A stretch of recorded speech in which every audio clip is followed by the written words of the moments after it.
Om Swastiastu.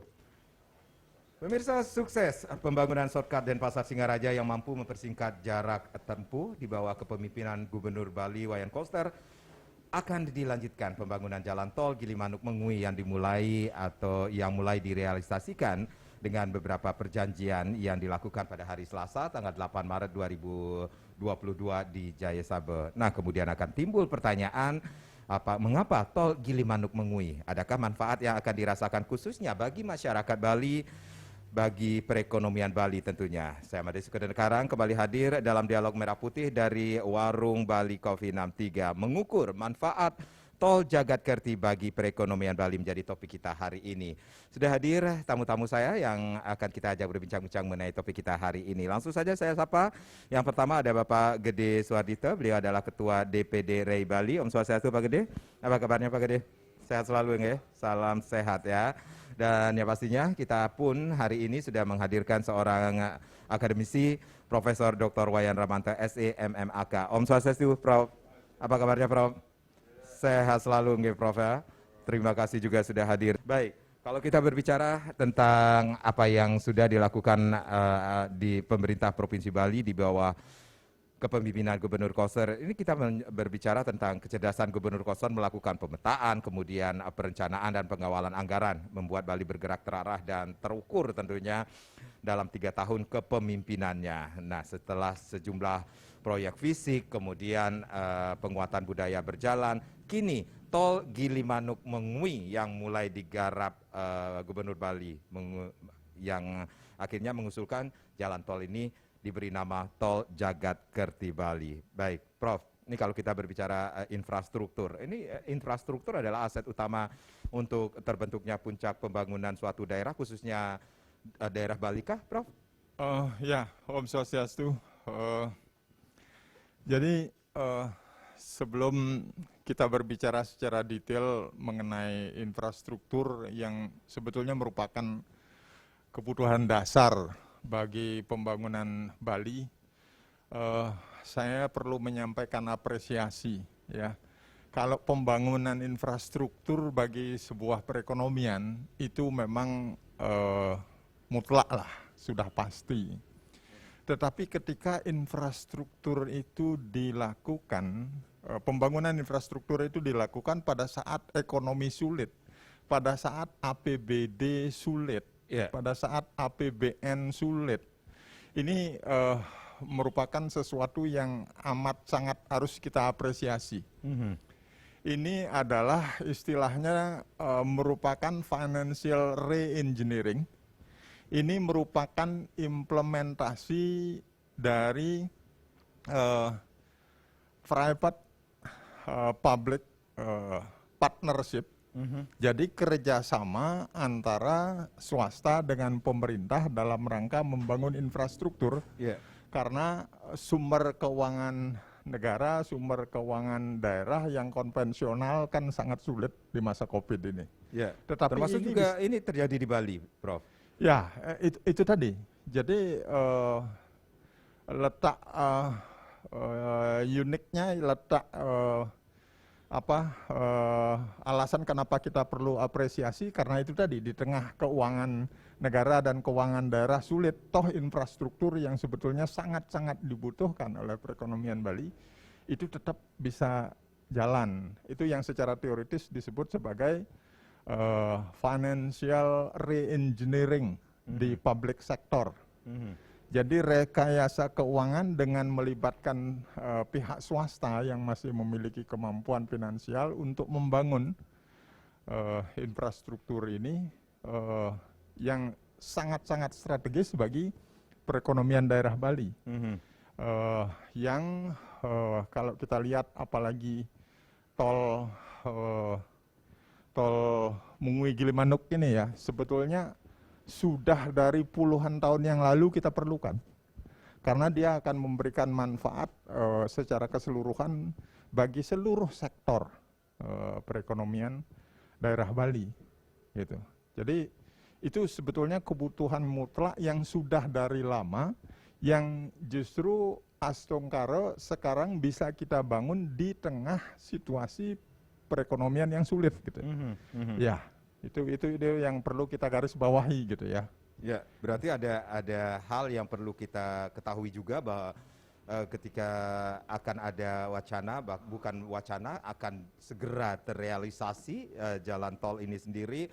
Maksud dan tujuan pembangunan tol Gilimanuk Mengwi ini sendiri, Prof. Ya, ya. Ya. Itu sekali lagi itu sebetulnya sudah merupakan kebutuhan yang lama. Saya sering menyampaikan bahwa kalau perekonomian Bali mau tumbuh, itu salah satu syaratnya adalah pemerataan ekonomi. Jadi pemerataan untuk meningkatkan pertumbuhan atau pertumbuhan yang disertai dengan pemerataan. Secara geografis kan pemerataan kita atau konsentrasi pembangunan kita sebelum-sebelumnya itu kan terkonsentrasi di Bali Selatan. Bali Utara, Bali Barat, Bali Timur kan jauh tertinggal. Sehingga dengan demikian dengan adanya infrastruktur sekarang ke Bali Barat itu akan meningkatkan pertumbuhan di barat yang dengan demikian secara geografis akan terjadi keseimbangan pertumbuhan ekonomi. Belum lagi kalau kita bicara per sektor-sektor ekonomi, apakah itu sektor transportasi, sektor pariwisata, sektor pertanian, dan semua sektor perdagangan. Kita ketahui bahwa perdagangan Bali misalnya, kita juga salah satunya andalan kita di sektor perdagangan adalah perdagangan luar negeri. Ekspor kita selama ini kalau lewat benua, baru kemudian ke Tanjung Perak, Surabaya, itu biaya tinggi. Sementara kalau lewat darat untuk 40 feet itu nggak bisa. 20 feet pun kadang-kadang kecelakaan di mana-mana dan lain sebagainya yang pasti dari sisi biaya dia menjadi mahal. Tetapi dengan ada tol ini dari sisi biaya akan lebih cepat, kemudian pengiriman dari sisi biaya akan lebih murah, dari sisi pengiriman akan lebih cepat.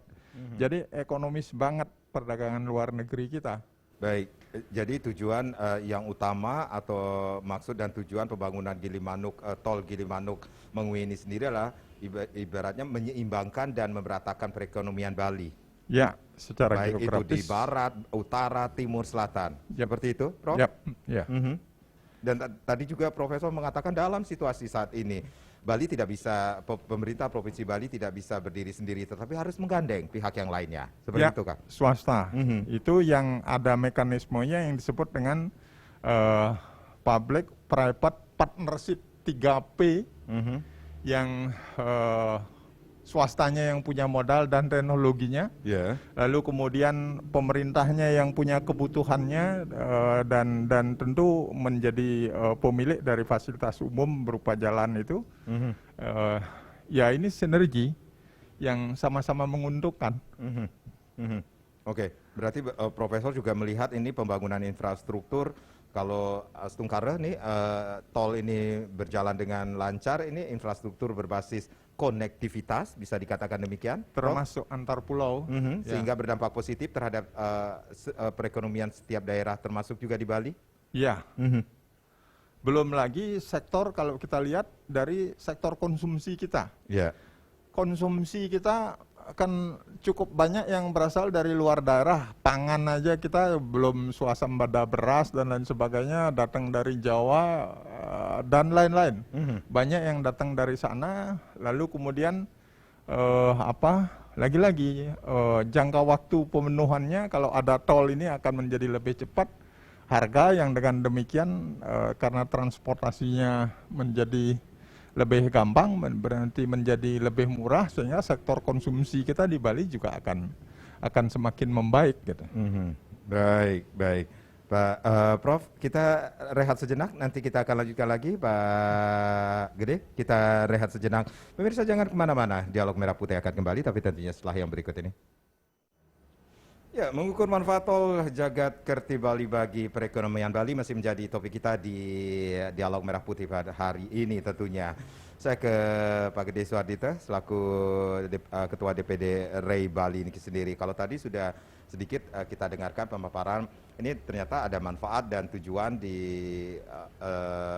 akan segera direalisasikannya tol Gilimanuk Mengwi ini sendiri bagi Bali ini sendiri. Nah, kita berbicara tentang bisnis properti di sini. Ini Pak, pembangunan tol Gilimanuk Mengwi ini sendiri akankah meningkatkan bisnis properti khususnya nantinya di Bali nantinya? Om Swastiastu, Ya. selamat pagi 5D, pemirsa Bali TV, dan saya kehormatan sekali hari ini bisa duduk bersama sama mentor saya aslinya, Profesor Ramanto. Jujur beliau dulu dosen saya pada saat kuliah di ekonomi. Terus yang kedua beliau juga salah satu senior saya di REI. Oke, Makanya baik. kehormatan sekali Liwade. Tapi sebelum menjawab ini, Prof, ini gimana sih waktu jadi mahasiswa anak ini, Pak Gede, Pak Prof? Langsung bilang pintar. Ya, silakan Pak Gede. Ya baik, pemirsa Bali TV, mungkin saya sedikit ulas masalah tol, di mana manfaatnya dinamai kalau nggak salah kemarin sama Pak Gubernur kita tol Jagadkerti Bali. Jagadkerti Bali, Iya. yaitu ujungnya baratnya di Gilimanuk dan ujung timurnya di Mengwi. Mungkin secara makro tadi sudah dijelaskan sama Profesor Romanto manfaat di transportasi, terus secara ekonomi global segala macam, dan sinergi pada saat kita pandemi. Mungkin saya lebih khusus saja di bidang propertinya, di mana properti itu secara umum dia boleh dibilang lokomotif pembangunan suatu negara maupun daerah. Karena sektor properti itu kan mempengaruhi 174 bidang lain. Itu ada gininya, sub-subnya, di mana kita sektor properti bergerak ke 4 arah.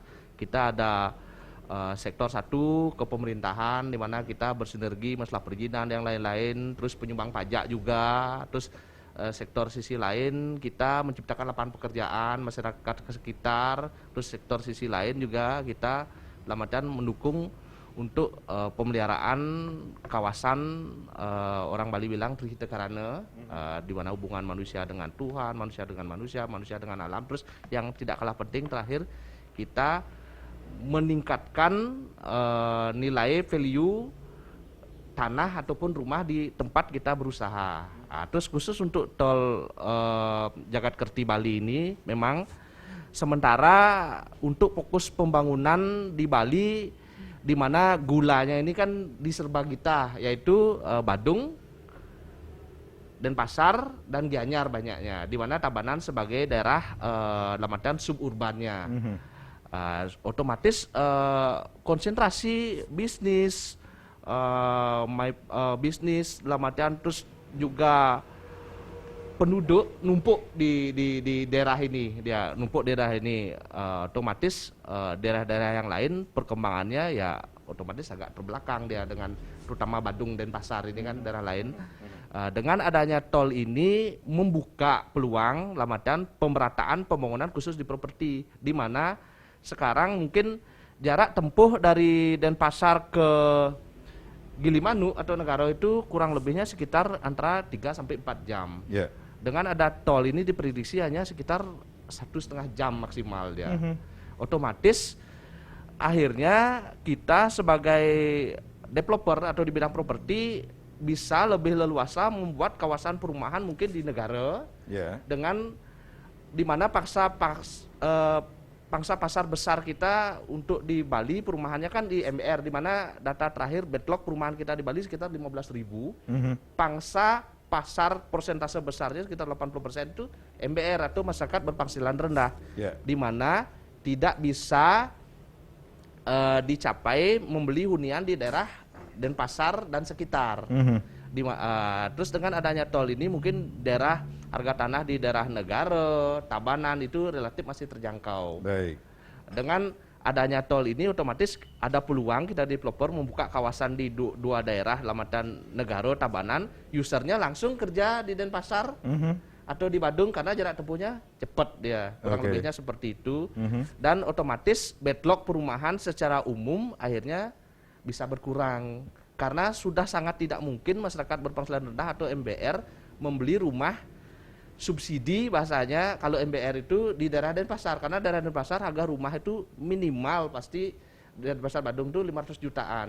Kalau daerah Tabanan, Negara itu masih bisa dicapai dia dengan harga segitu. Dan di mana pangsa pasar seperti saya bilang itu besarnya masyarakat pekerja MBR itu ya rumah-rumah yang di bawah 200 juta atau masih bawah 200 juta bisa dihuni, dan kelayaan lamatan ketimbang mungkin berjubel di sini punduk ngekos segala macamnya, akhirnya dengan memiliki rumah sendiri biarpun jarak tempuhnya mungkin kategori agak jauh tapi dipercepat dengan ada tol ini, dia pasti pilihannya saya lihat akan mereka sudah beralih jadinya dia jadinya konsentrasi gini penduduknya. Kalau kita berbicara, kita berandai-andai dulu nih, berarti ada dampak positif terhadap bisnis properti nantinya ketika pembangunan jalan tol ini direalisasikan nantinya. Secara langsung ya. Secara langsung ya. Ya, secara langsung ya. Itu satu, terus kedua di luar itu ya otomatis harga tanah pasti naik. Kan? Prof, ini berarti ada pihak-pihak yang akan mendapatkan manfaat dari pembangunan tol Gilimanuk-Mengwi ini nantinya, Prof? Sangat, sangat itu tadi. Pertama ya, kalau kita lihat masyarakat secara umum, semua masyarakat Bali pasti berkonsumsi kebutuhan pokok terutama dan kebutuhan spiritual, misalnya kita di Bali. Pertama dari sisi kebutuhan pokok yang namanya beras dan sembako lah secara keseluruhan. Itu kan tidak 100% bisa kita sediakan atau produksi di daerah Bali. Itu kebanyakan datang dari Jawa. Yang kalau kemudian transportasinya lancar, itu ongkos transport per unitnya itu akan menjadi lebih murah. Sehingga dengan demikian masyarakat Bali akan merasakan efisiensi dengan harga sembako yang lebih murah. Kemudian kalau kita bicara konsumsi ritual yang cukup besar kita di Bali dalam melaksanakan dharma agama, mulai dari janur dan lain sebagainya kan banyak juga yang datang dari Jawa ini. Dan kalau toh kita cukup sediakan dari Bali, di Bali itu biasanya dari negara. Itu dia kemudian menjadi lebih lancar suplainya, akhirnya ujung-ujungnya harganya bisa lebih murah. Nah, sekaligus produsen-produsen kalau kita bicara konsumsi, apakah itu konsumsi berupa sembako atau konsumsi ritual yang datang dari negara misalnya, itu suplainya lancar. Akhirnya produsen dalam hal ini petani janur, petani kelapa gading, kelapa hijau dan seterusnya, dia akan bisa mensuplai dengan harga lebih dengan lebih lancar, kemudian dengan harga yang lebih murah. Akhirnya karena konsumen permintaannya tinggi, lalu kemudian produsen penghasil barang-barang pertanian dari negara ini juga akan semakin meningkat perekonomiannya gitu. Jadi itu, dan kalau sekali lagi kita perinci dia per masing-masing sektor sekarang. Sektor pertanian itu tadi, dia akan bisa menjual hasil pertaniannya dengan lebih lancar dan dengan harga yang pada akhirnya lebih murah sehingga volume bisa meningkat. Kalau kemudian kita lihat dari sektor pariwisata, sektor pariwisata, kita bisa bayangkan kalau sebelum ada tol ini, orang misalnya dari Tokyo sekian jam, apalagi orang dari Amerika 22 jam. Kemudian turun di Ngurah Rai, lalu kemudian mau nginep di Negara atau Buleleng Barat gitu misalnya, yang potensi pariwisatanya sebetulnya cukup tinggi. Itu 4 jam lagi dengan macet segala macam, nggak mungkin mereka mau ke situ, nggak tertarik mereka.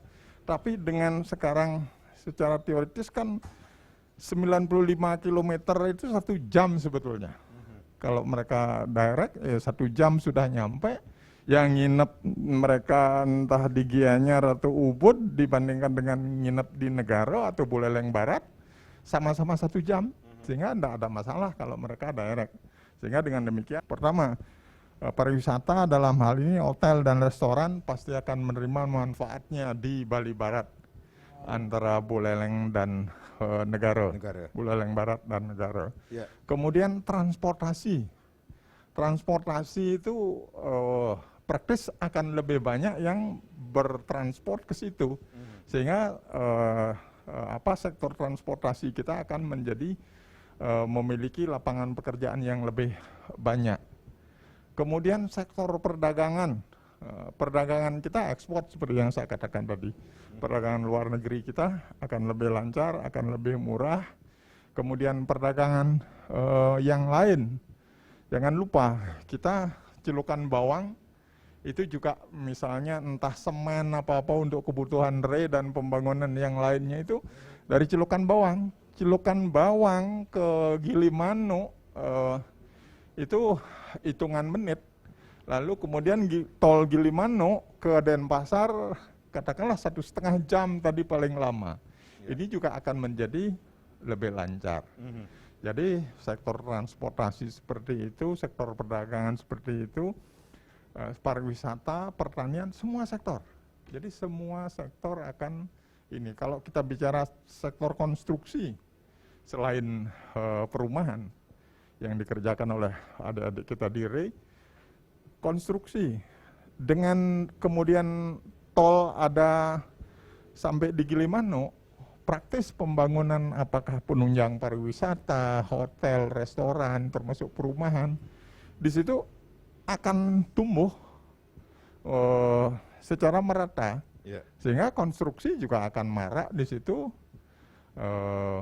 pembangunan hotel baru dan seterusnya. Gitu. Jadi semua sektor menurut saya akan terdampak positif atau memperoleh manfaat dari pembangunan tol Jagat-Kerti ini. Termasuk juga masyarakat nantinya akan mendapatkan manfaat positifnya? Otomatis, seperti yang saya katakan tadi, tidak hanya konsumsi saja dari sudut pandang konsumsi, tetapi juga lapangan pekerjaan. Jadi akan berkembang. Kemudian juga nanti otomatis dengan berkembangnya di situ, pendidikan pun nantinya fasilitas kesehatan, rumah sakit pasti diperlukan di sana.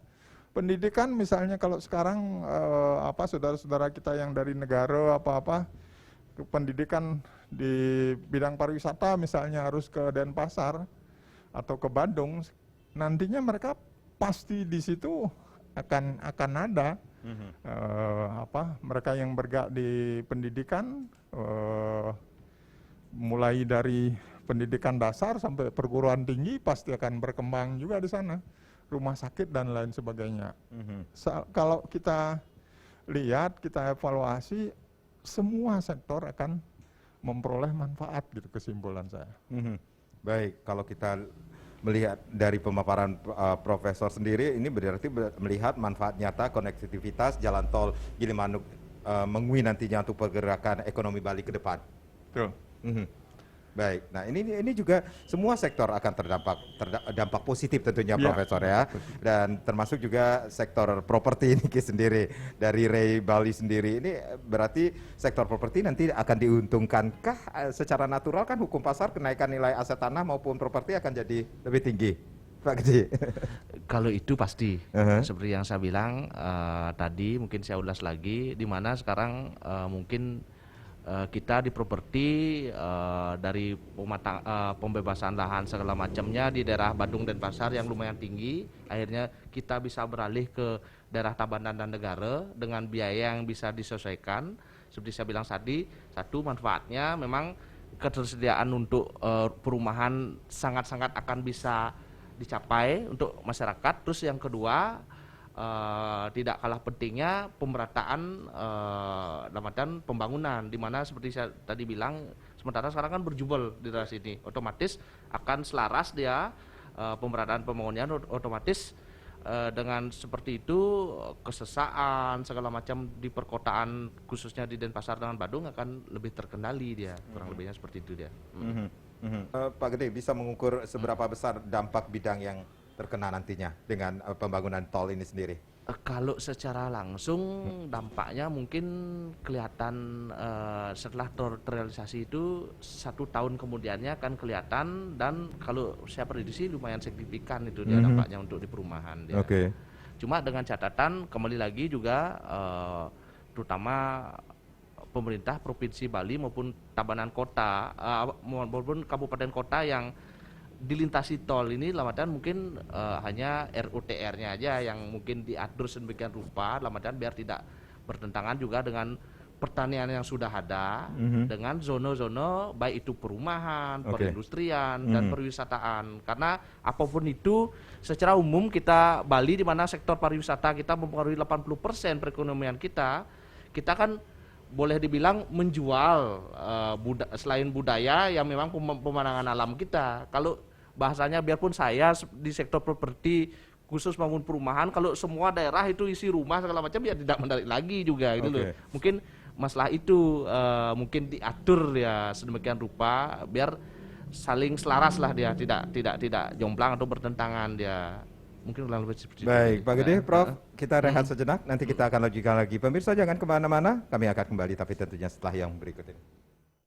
Ya, kita masih dalam dialog Merah Putih mengukur manfaat tol Jagat Kerti Bali bagi perekonomian Bali. Nah, hari ini kita dari tadi kita juga sudah menunggu nih kehadiran beliau. Sudah hadir Bapak Agus Mahausada. Beliau adalah Wakil Ketua Umum Kadin di bidang pariwisata dan investasi sekaligus Ketua NCPI Bali. Om Swastiastu, bagus. Nggih, apa kabarnya? Sehat selalu? Selalu harus sehat. Oke, Masih tapi banyak sebelum yang kita harus menuju dikerjakan. ke topik kita ini, NCPI Bali itu apa itu Pak Gus? Bisa dijelaskan sedikit? Itu bagian struktur organisasi di tourism kita yang berdiri di 2019 kemarin. Meneruskan daripada struktur nawacita konsep dari Pak Presiden gitu loh Pak. Baik, Pak Agus, kita mempunyai topik adalah mengukur manfaat tol Jagat Kerti Bali bagi perekonomian Bali. Dari Kadin Bali sendiri, langsung saja deh saya. Setuju nggak? Harus Pak, karena bagaimanapun dengan Kenapa dampak setuju? sangat setuju Pak. Karena Apa yang melatar belakangi Kadin akhirnya menyetujui? karena gini Pak, dengan dampak ekonomi yang kita rasakan mulai di awal Maret 2020, sebenarnya ekonomi Bali khususnya di pariwisata itu sudah terdampak sejak Gunung Agung Pak. Kita mengalami Gunung Agung, kemudian Lombok Impact, kemudian 2019 kita baru bergerak untuk mulai bangkit sebenarnya. Nah itu pun secara cash flow belum menyamai sebelum 2015-16. Baru melihat forecast 2020 membaik gitu loh Pak. Nah tetapi nyatanya Desember Wuhan sudah terjadi paparan. Nah kita Februari sudah kehilangan tamu China. Januari, Februari. Nah itu pun sudah signifikan juga dampaknya buat teman-teman pariwisata di Bali. Nah adanya kebangkitan yang kita desain bersama dan harapan-harapan dengan mulainya direct flight bisa masuk ke Bali, ya kita berharap bersama lah Pak, ekonomi kita segera membaik. Infrastruktur development tentu menjadi suatu keharusan terjadi. Nah tinggal bagaimana kita secara integrasi semua mengkoordinasikan, men-tapping dengan infrastruktur dari pemerintah. Itu kan SMS karena sudah menjadi keputusan dan segera akan dilaksanakan. Tinggal bagaimana kita mewujudkan Trihita Karana yang kita jadikan filosofi dasar mengembangkan Bali ke depan. Semua pihak Pak, masyarakat kita harus jaga kemampuan bersaing ekonominya, tatanan government, bagaimana meregulasi ke depan, dan semua pengusaha juga harus diversify ke arah tersebut, peluang-peluang tersebut. Karena semua akan berubah. Digital system is suatu keharusan juga kan ke depan gitu. Itu dulu dari kami Pak. Oke, berarti ada dampaknya bagi perkembangan industri nantinya? Pasti Pak. Dan salah satu map dari government juga kan kawasan industri sudah zonasi sudah dikonfirm. Nah tinggal bagaimana kita tapping kawasan industri tersebut dengan infrastruktur yang akan dibangun dengan kebutuhan-kebutuhan pengembangan pariwisata dan tentunya ekonomi Bali yang khususnya terkonsentrat di selatan. Nah itu harus didesain, termasuk kebijakan. Nah mudah-mudahan Pemprov dan Pemda yang zonasinya itu menjadi bagian daripada development mereka, itu siap Pak. Jangan sampai nanti ada yang tidak disiapkan, Oke. karena ini menyangkut investasi. Baik, Prof, kembali lagi Prof, berarti pembangunan tol nantinya Gilimanuk Mengui ini sendiri bukan sekedar sebagai jalur penghubung mobilisasi transportasi saja antar wilayah yang dilintasi nanti, tetapi Profesor melihatkah pembangunan tol ini sendiri bisa mendatangkan akses ekonomi baru, bisa dikatakan mulai dari pariwisata, kemudian budaya daerah setempat, Prof? Ya, sudah barang tentu. Jadi saya ingin mengatakan bahwa dengan kondisi pandemi sekarang, kemudian yang sudah mereda, ekonomi kita akan restart. Ya, ekonomi kita akan restart. Kita harus start kembali untuk tumbuh dan lebih tinggi daripada sedia kala sebelum COVID. Nah, pembangunan tol Jagat-Kerti Bali ini menurut saya merupakan modal dasar restart ekonomi Kerti Bali. Ekonomi Kerti Balinya sendiri ini merupakan konsep baru yang lebih mengarah ke keseimbangan antar sektor. Jadi sektor pariwisata oke, tetap kita butuhkan, tetapi sektor yang lain seperti pertanian, ekonomi digital sesuai dengan potensi yang manusia Bali sebetulnya unggul gitu ya. Ini sudah didesain melalui ekonomi Kerti Bali. Untuk bisa melaksanakan ekonomi Kerti Bali ini, kemudian adanya tol yang dikasih nama Jagat-Kerti Bali ini sebetulnya merupakan modal dasar dari restart ekonomi Kerti Bali by design. Jadi by design karena kemudian nanti dia dampaknya terhadap pertumbuhan ekonomi baru, sektor baru itu sudah pasti. Misalnya nih, sektor ekonomi baru digital ekonomi. Orang dari negara, dari Tabanan, dari mana-mana pun, sampai di misalnya daerah-daerah wisata pedesaan, mereka akan bisa melakukan marketing, mereka akan bisa jualan di situ, karena sekarang ekonomi digital bersamaan dengan itu juga dikembangkan. Sehingga dengan demikian itu tadi, pertumbuhan ekonomi digital, pertumbuhan ekonomi pertanian yang lebih modern, pertumbuhan sektor jasa dan lain sebagainya, ini akan muncul dengan adanya infrastruktur yang seperti ini. Orang akhirnya bisa, tidak hanya orang Bali saja yang bisa bekerja dari mana-mana, turis asing pun nantinya dia antara berwisata dan memilih tempat kerja, karena dunia sudah tanpa batas karena adanya kemajuan teknologi ini, dia akan bisa memilih untuk bekerja dari Bali, yang dengan demikian kalau kita bicara kemudian dampaknya terhadap length of stay, kalau kita bicara lama tinggal di Bali, dia akan lama-lama tinggal di Bali karena dia mau bekerjanya akan di Bali. Kemudian kalau kita lihat misalnya dari akomodasi yang sudah ada, hotel yang sudah ada, occupancy rate akan meningkat dan lain sebagainya, sehingga banyak sekali sektor-sektor baru bisa dibangkitkan. Karena itu saya berani mengatakan bahwa tol Jagat-Kerti Bali ini yang merupakan modal dasar restart ekonomi Kerti Bali, gitu kesimpulannya. Oke, baik. Profesor, kenapa harus Gilimanuk Mengui? Itu yang menjadi pertanyaan. Prof melihat ada alasan tertentu dari pemerintah? Itu tadi, kalau kita misalnya lihat alternatif lain gitu ya. Yang satu, kenapa mesti Badung Gilimanuk itu ya. Kan kita perdagangan antar pulau ini cukup ini. Kemudian juga daerah yang perlu kita kembangkan, Tabanan dan Negara memang perlu kita kembangkan. Jadi banyak kepentingan lah tanda kutip yang harus kita bisa inikan. Jadi overland akan bagus, belum lagi nanti kita kan sekarang lagi sedang dikaji. Saya tidak mengatakan wacana karena memang sudah dikaji, sudah diperjuangkan bandara misalnya. Itu kan akan didukung dengan bandara. Kajiannya itu di Buleleng.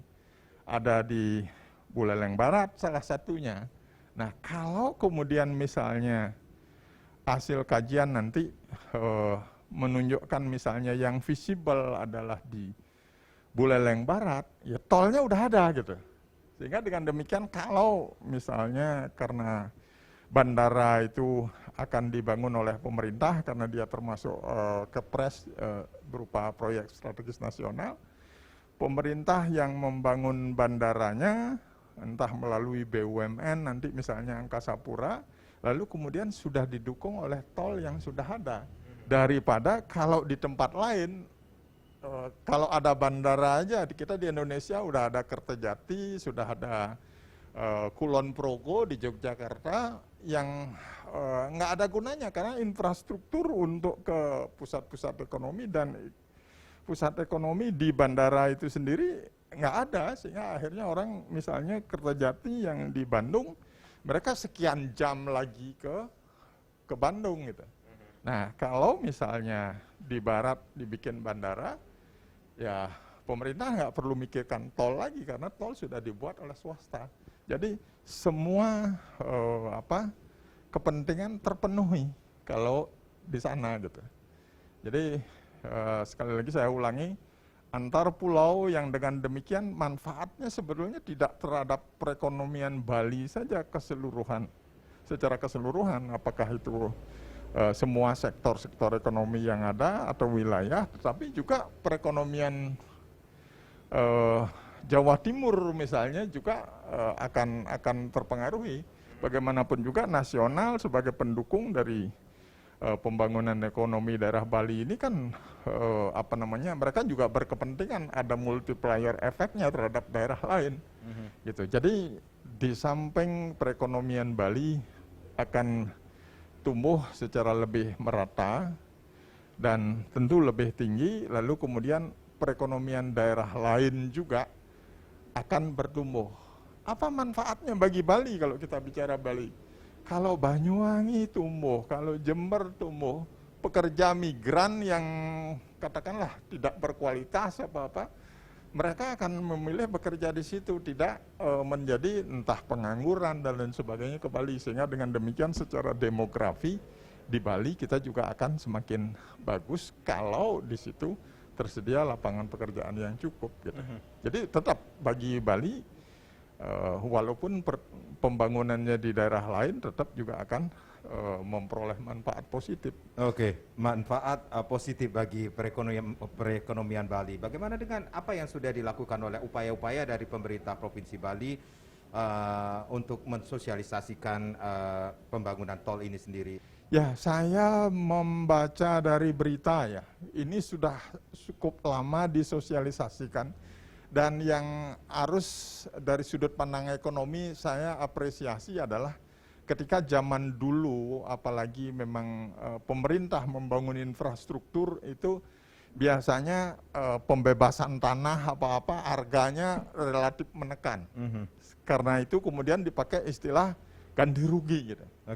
Menurut saya ini ganti untung. Mana ada pernah masyarakat pasti ribuan ini yang tanahnya dibebaskan, yang teriak.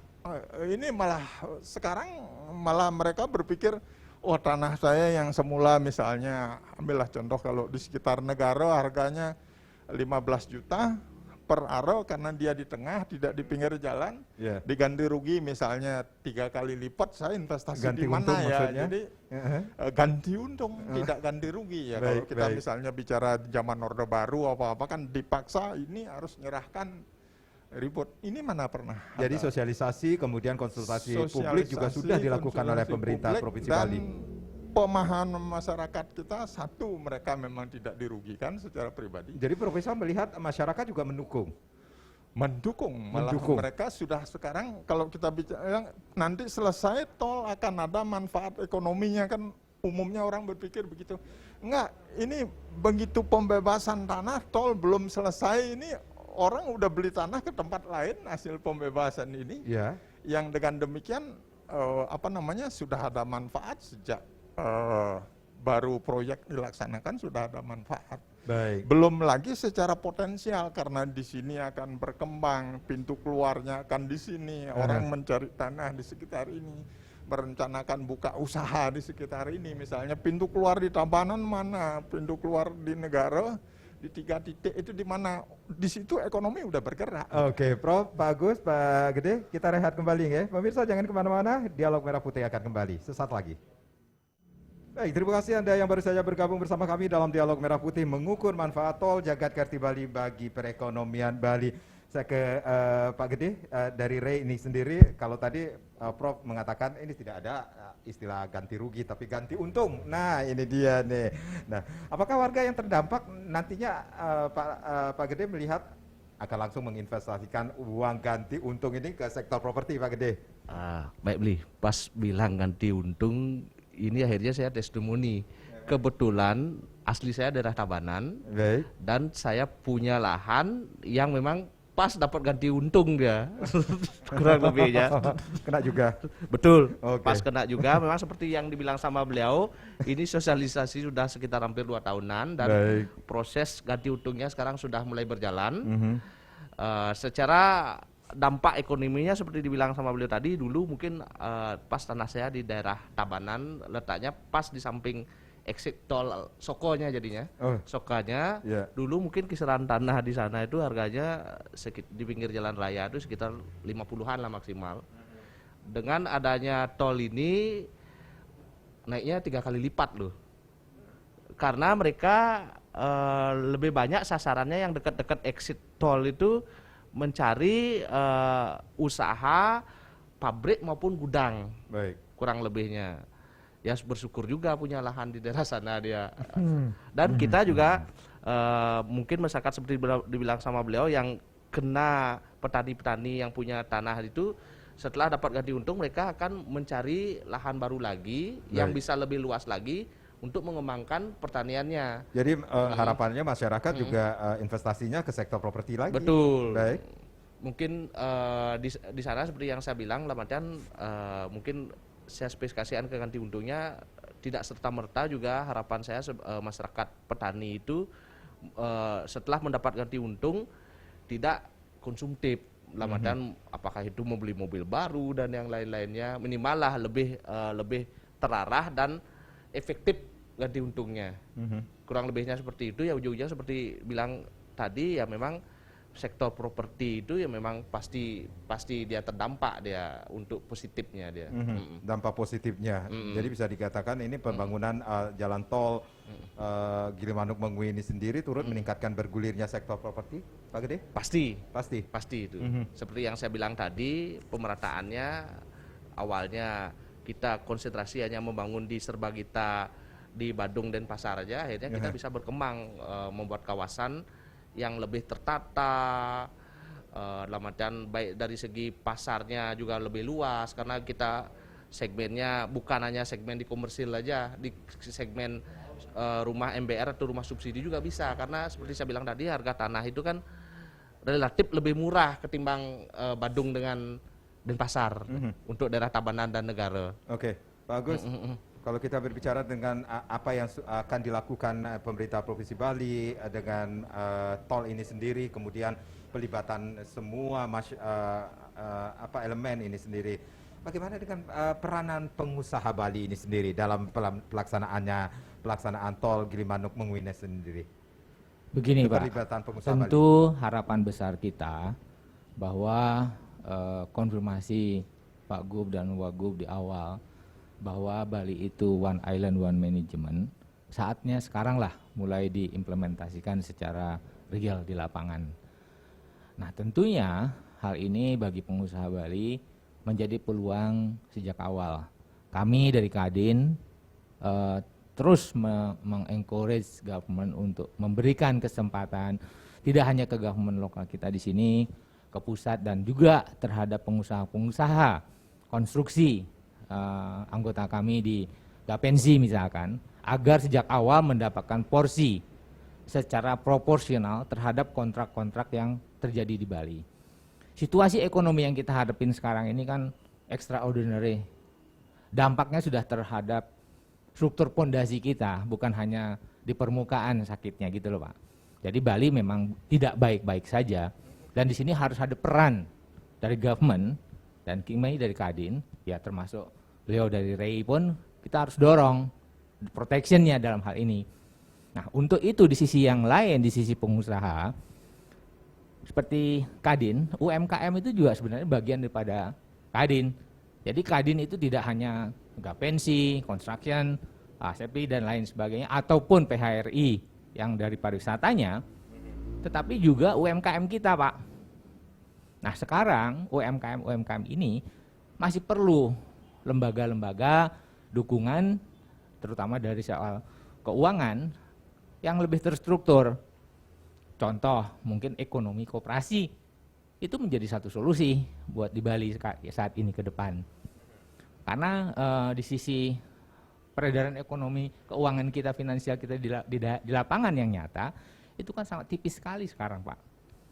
Pengusaha kita semua sudah restruct, mostly sudah restruct gitu posisinya. Ya mungkin Pak Gede bisa lihat juga di properti ya paling terdampak mungkin gitu ya Pak. Nah itu sudah restructure, sudah selesai. Tapi permasalahannya bagaimana kita melewati 2022? Kalau kita di sisi risiko ada dampak inflasi, kalau kita tidak cepat-cepat bergerak, itu kemarin Bu Menteri expected di 2023 kan akan bisa terjadi, prediction beliau itu seperti itu. Kalau kita tidak bisa meningkatkan investasi. Nah harapan kita Bali tentu juga harus terbuka terhadap investasi. Nah kami dari pengusaha tentu perlu kejelasan investasi itu apa saja yang memang terbuka, dan itu harus dilihat secara integrasi terhadap keseluruhan island kita Pak. Bali sekarang ini udah nggak bisa diparsial per kabupaten lagi developmentnya. Itu yang dari kami lihat. Nah tentu di pengusaha kita harapkan semua bisa melewati 2022 ini, karena 2023 lah harapannya kita mulai sesuatu untuk starting point lagi gitu. Jadi pelaksanaan atau pembangunan tol Gilimanuk Mengui ini sendiri juga bisa mengakomodasikan pengembangan dan pemasaran produk-produk lokal yang kita lihat, kalau saya baca ini ada beberapa rest area nantinya, seperti itu Pak? Gini Pak, yang lebih penting itu daripada sekedar rest area, rest area itu kan kita cuma berdagang di sana, nunggu orang datang. Justru yang kita harus create, yang kita siapkan sekarang dari pengusaha kita, tentunya dukungan government yang tidak pernah boleh lepas kan gitu Pak ya, adalah bagaimana kita menyiapkan orang-orang kita menjemput bola ke Jawa. Bukan hanya menunggu transportasi di sini, nunggu hasil delivery dari sana, agrobisnis di sana, di Bali, bukan sebagai itu gitu. Nggak cukup Pak. Kalau itu kita lakukan, edit value-nya nggak dapat kita. Pengusaha Bali harus bisa juga seperti yang sekarang ini dari luar ke Bali, kita yang harus menjemput bola ke Jawa, bermain di Jawa, dibawa ke Bali gitu loh Pak. Jadi kita harus mencari nilai tambah dengan infrastruktur yang ada gitu.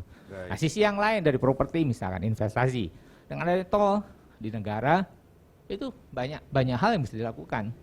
Komersial, bikin kawasan industri kan, itu kan komersial area. Nilai tambahnya tidak hanya di construction properti itu sendiri, nilai ekonomik dampak lingkungannya. Kemudian kalau kita bisa wujudkan resort area in between Badung dan Jemberananya, ya pasti itu akan tumbuh ekonominya Pak.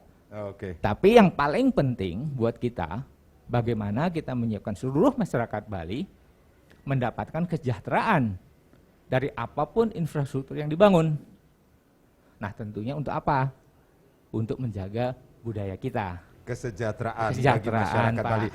Pak Gede dari REI ini seperti apa yang disampaikan oleh Pak Agus, berarti dengan terrealisasinya nanti tol Gilimanuk Mengui ini sendiri, apakah Bali masih menjadi salah satu tujuan investasi yang masih menarik tentunya? Kalau untuk itu pasti, bahkan tambah menarik lagi seperti dibilang sekarang kan otomatis dengan adanya tol ini Bali Barat sudah langsung tersambung dia dengan Bali Tengah, di mana selama ini mungkin seperti yang diketahui tadi udah dapat dijelaskan sama Prof. Ramanto, itu kan dari segi akomodasi segala macam, di mana infrastruktur untuk jalan segala macamnya kan sangat-sangat tidak layak, makanya kadang-kadang timbul kemacetan dan mungkin jalannya tidak bagus, ada kecelakaan yang relatif tinggi dan yang lainnya. Dengan ada tol ini karena dia melempeng dan jaraknya bisa dipangkas, otomatis itu pasti tambah menarik dia nilai investasinya. Di mana selama ini mungkin Bali kita kan tanda kutip rentan sekali pariwisata kita, terutama kemarin kasus sebelum pandemi ini kan ada kasus Gunung Agung, di mana erupsi itu penerbangan kan terhambat ya. Dengan adanya tol ini otomatis kan tidak terhambat lagi, bisa udah langsung dari Jawa ke Bali dia pakai transportasi darat, kurang lebih seperti itu. Oke, Prof, ini waktu kita singkat sekali. Dengan terrealisasinya nanti tol Jagat Kerti Bali ini sendiri, hal ini menjadi aspek penting dalam mendukung perekonomian masyarakat khususnya di Bali Inki dengan menciptakan lahan-lahan usaha baru dalam rangka pemerataan ekonomi di Bali. Betul. Ya.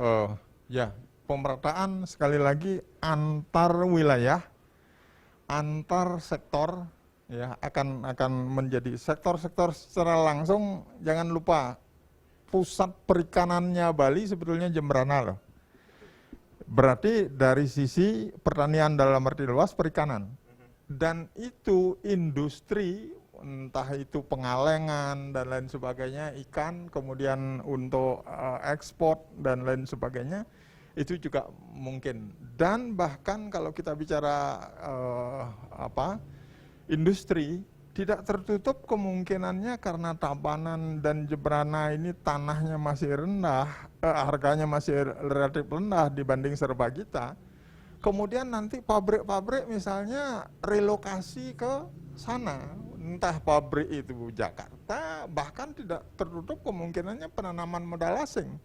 Jadi dia menjadi pusat investasi yang kan dengan kemajuan teknologi sekarang marketing sudah bisa dari mana-mana, kemudian produksi mereka cari tempat-tempat yang murah tetapi konektivitasnya lancar, yang dengan demikian perusahaan asing pun tidak tertutup kemungkinannya dia akan relokasi ke negara atau Tabanan gitu.